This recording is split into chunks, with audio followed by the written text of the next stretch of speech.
रहते हैं। संतों ने, महापुरुषों ने आपको जो भगवान की प्रतिमाएं दी हैं, स्पष्ट वर्णन है, उसमें भगवान स्वयं ही उसमें विराजित हैं।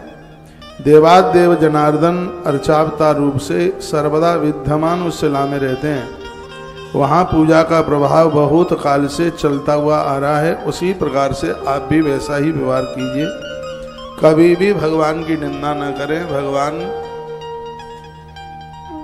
सांडिल्य ऐसा कहते हैं, भगवान की निंदा करने से, देवी देवताओं की निंदा करने से गौ हत्या का पाप लगता है, महात्मा सांडिल्य ने कहा। और यही बात तुलसीदास जी ने लिखी है, हरिहर निंदा सुनहि जो काना, होय पाप गौ घात समा। आप किसी भी देवी देवता के भक्त हैं, अच्छी बात है, लेकिन और किसी देवता की आलोचना मत कीजिए, बुराई मत कीजिए। तो तीर्थे देवे तथा क्षेत्रे काले देशे च धामनी या यथा वर्तते रीतिस्थान तथई वहां विमानयेत। तीर्थ में, देवताओं में, क्षेत्र में, देश में, धाम में जहां जैसी रीति है, परंपराएं हैं, उन परंपराओं के अनुसार भगवान का नित्य पूजन कीजिए। भूदेव कहते हैं ब्राह्मण को। जानकार समझ ब्राह्मण के पास बैठ करके और पूजा की रीति विधि सुनिए। खंडर और मंडन के चक्कर में मत रहिए, ये करना है, ये नहीं करना है, बिल्कुल खंडन और मंडन में नहीं। होशियार लोग हैं, जानकार लोग हैं, उनका सानिध्य पाकर पूजा करने की रीति, पूजा करने की विधि समझ लीजिएगा। ऐसा महात्मा सांडिल्य कहते हैं। महात्मा सांडिल्य कहते हैं कि आपको गुरु मिले हैं, संत महापुरुष ब्राह्मण मिले हैं, यदि इनका लाभ नहीं आप ले पाए तो आप जीवन में बहुत बड़े घाटे में रहे। आपके सानिध्य में पुजारी जी हैं, उनका आप लाभ प्राप्त कीजिए, उनसे पूजा की विधि सुनिए।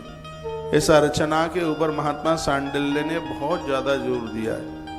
वो कहते हैं कि तीर्थ यात्रा से भी ज्यादा फल नित्य की पूजा करने से प्राप्त हो जाता है। जहाँ रोज एक जगह आप बैठ के पूजा करते हैं, कीड़े मकोड़े नहीं मरते। ज्यादा आप चलते हैं, कीड़े मकोड़ों का मरने का भय, डर होता है। तो कहते हैं एक जगह पर बैठ करके आप अर्चना कर रहे हैं, इसकी बहुत बड़ी महिमा है। और इसका वो वर्णन करते हैं कि चक्षुषी विषये गत्वा अर्चा रूपेण माधव सर्वेशाम परमानंदम धत्ते कल्पतरुर्य था। उन्होंने कहा भगवान माधव अर्चावतार से अर्चा न करने पर भारी प्रसन्न होते हैं, बस शर्त यही है कि अपने अंदर कोई दुर्गुण ना हो। कल आपसे ने सुना है, जिस प्रकार से कल्प वृक्ष सोचने पर ही सभी कामनाओं को पूरा कर देता है, नित्य भगवान की अर्चना करने वाले लोगों की संपूर्ण कामनाएं पूरी हो जाती हैं, कुछ अधूरा ही नहीं रहता। बड़ी अच्छी बात कही है, सर्वेशाम परमानंदम धत्ते कल्पतरुर्य था।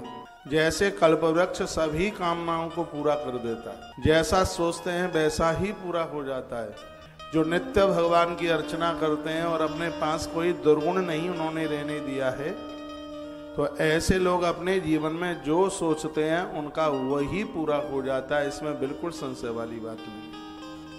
आप मेरी व्यासपीठ का अविश्वास करते हैं। नित्य चावल से भगवान की कुछ चीजें ऐसी हैं जो पूजा में रोज चलती हैं। चावल है, पानी है, चंदन है, रोली है, कपूर है, ये नित्य की चीजें हैं। इनको नित्य में फूल हैं, पत्तियां हैं, बेलपत्र है, तुलसी पत्र है, यह नित्य पूजा में इनको प्रयोग में लिया जाता है। आप नियम टूटने मत दीजिए, कुछ ही समय के लिए आप कर लीजिएगा, उसका असर देखिए, उसका प्रभाव देखिए। महात्मा सांडिल्य ने इनकी एक एक महिमा को बहुत विस्तार पूर्वक गाया है। जब महात्मा सांडिल्य की सांडिल्य संहिता सुनते हैं तो ऐसा लगता है देव अर्चना से बढ़कर के इस दुनिया में, इस जगत में कुछ है ही नहीं। आप कितने भी कार्य में व्यस्त क्यों नहीं है, भगवत पूजा अर्चना के लिए नित्य आप समय निकालिए। हमारे सनातन धर्म में यह एक बहुत आनंद की बात है।